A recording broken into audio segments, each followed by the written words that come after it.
Hello, I'm Vern Frickholm and I portray George Washington. I have often been asked how I got into portraying George, and I typically give a very brief answer. However, I've been asked to expound a little bit more about that, so here I go. 30 years ago, in 1991, my wife and I took our 3 young children on a road trip from Dallas, Texas to the East Coast, where we visited Washington, D.C. and other historic sites. My most vivid memory of that trip was visiting George Washington's Mount Vernon home. We parked the car in the parking lot and strolled toward the mansion. The lawn was long and expansive and was bordered by large trees and beautiful shrubs on either side of the lawn. At the end of the lawn, we could see Washington's Mount Vernon home, which sat on the west bank of the Potomac River. Near the entrance to the grounds, there stood a large and ancient oak tree. As we approached it, we noticed a group of tourists following a guide or a docent from underneath the limbs of that magnificent tree and walking toward Mount Vernon for a tour. A gentleman dressed in colonial clothing beckoned to us from under the tree to come over and join him, so we did. There were dozens of bales of hay on the ground that provided seats in a semicircle around the trunk of the tree. When 30 or so people gathered around him and the tree, he introduced himself as George Washington, and then he began to tell us about Mount Vernon and his life. His presentation captivated me because he was so knowledgeable and fluent about American history. Afterwards, he answered questions until another docent came and got our group. I wanted to hear more, so I asked my wife to take the kids on the tour without me. His second presentation delighted me even more than the first, since most of what he said was not included in his first discourse. So naturally, I had to stay to hear a third talk and was treated to an oration that was largely different from the 2 previous ones. Afterwards, I went up to him and asked him if he had a script or something, and he said he did not. I was puzzled and asked, "Then where did you get all this information? How did you learn this?" And he said he had read over 50 books about Mount Vernon, George Washington, and colonial and revolutionary times, and he just talked off the top of his head. I thought, 50 books, wow, there's no way I could ever read that much information. Since I would never be able to read that many books about one subject, I asked him to recommend one good book that I could start reading about George Washington. And he referred me to Washington, the Indispensable Man by Thomas Flexner. It was a 1-volume summary of his Pulitzer Prize-winning 4-volume biography of Washington. I got a copy and read it straight through before we even got back to our home in Texas.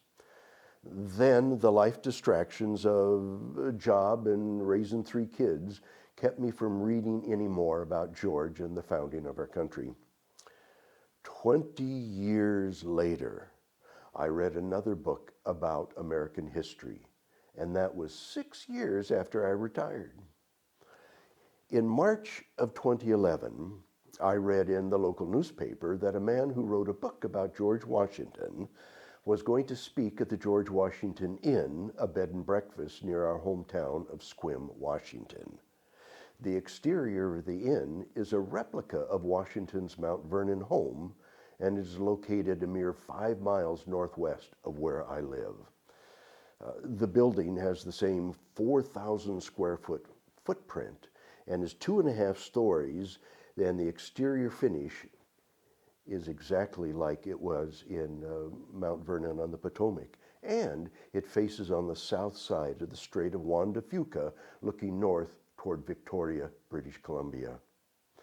The interior of the building has 5 deluxe bedrooms and was built by Dan and Janet Abbott in 2008. So in April, I joined dozens of people gathered in the enclosed veranda of the inn to listen to the presentation by Dr. Peter Lilbach talking about his book, George Washington's Sacred Fire. Dr. Lilbach talked for 4 hours without a break. It was a marvelous time, and I have to admit that I asked more than my fair share of questions. At the end of the presentation, Dr. Lilbach announced that every year he leads a large group of people that tour the historic sites in Philadelphia, and he talks about the significance of those places in the formation of our country. 5 of us from his presentation actually joined him in Philadelphia in July and toured such places as Carpenter's Hall, the Betsy Ross Home, the Liberty Bell, Independence Hall, and the American Philosophical Society Hall. And we actually walked by the house where Thomas Jefferson wrote the Declaration of Independence. Can you imagine that? Each evening, our group gathered together for dinner and exuberantly talked about the events of the day. On the last day of our tour, we traveled to Valley Forge, where we were treated to a visit by General George Washington himself. Dean Melissa portrayed George Washington and had been doing so for 30 years. Mr. Melissa is recognized as the premier George Washington in the United States. And he has been Mount Vernon's George Washington for the past 20 years. After seeing his performance, I got the idea that the state of Washington should have its own George Washington. After I thought deeply about it for about 4 or 5 seconds, I asked myself, well, why not me? I mean, I wasn't aware of anyone else portraying Washington in the state of Washington or even in the whole Pacific Northwest. So the competition was not daunting to me. Hearing no objection from myself, after we got home the following week, I called the George Washington Inn. I talked to the owners, Dan and Janet Abbott, and asked them what they thought about me portraying George Washington at the inn. There was a momentary silence on the other end, and then they said that they didn't know of anyone else portraying Washington, but that they thought that was a good idea. They then suggested that I could portray Washington at the George Washington Inn in the following February and help them celebrate Washington's birthday.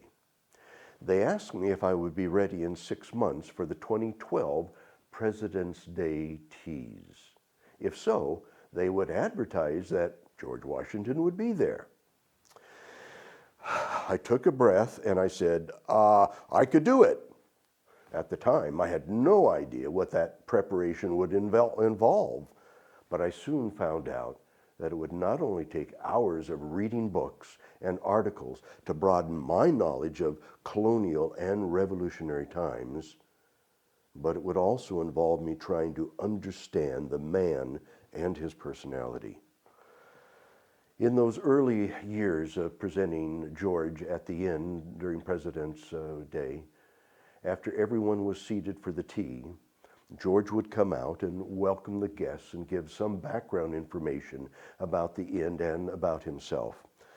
Then George would go from table to table and answer any questions about Mount Vernon, George Washington, and colonial and revolutionary times.